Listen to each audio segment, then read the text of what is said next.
নমস্কাৰ সকলোৱে আজি ওলাইছো মামাহঁতৰ ঘৰলৈ বুলি তাত যেহেতু ৰাগ চলি আছে সেইকাৰণে আমি ওলালো যাবলৈ ইয়া গৈ পাই মেলি প্ৰথমতে খাই ললো চাহ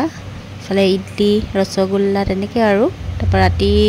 ভাতটো সোনকালে খাই দিলো কাৰণ আমাৰ গৈ পোৱা দেৰি হৈছিল অলপ আৰু এফালে ৰাগ মানে চাব যাব লাগেতো সেইকাৰণে এফালে দেৰি হৈছে এফালে এতিয়া গৈ আছো আমি মানুহজন নাহিলে তেওঁ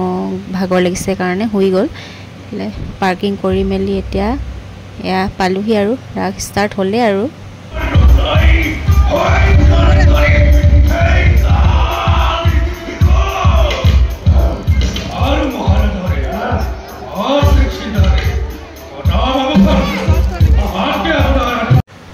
সৰুকৈ ভিডিও এটা আপোনালোকৰ আগতো শ্বেয়াৰ কৰিলো পিছনা ৰাতিপুৱা আইতাৰ লগত কমলাবাৰীত গলো কমলা পাৰিবৰ কাৰণে তাৰ পৰা এফালে মই ৰিলছটাও বনাই ললো ৰিলছটো ইনষ্টাগ্ৰামত দিয়া আছে চাব পাৰিব এ আমাৰ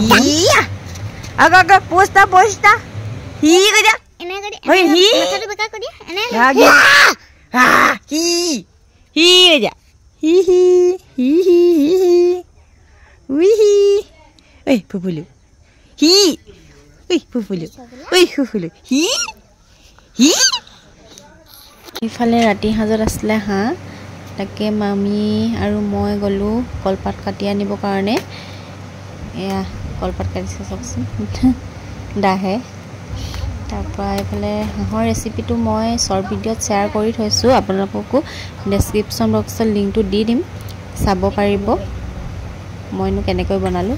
আজিলৈ ইমানে আছিল আকৌ লগ পাই আছো নতুন এটা ব্লগত বাই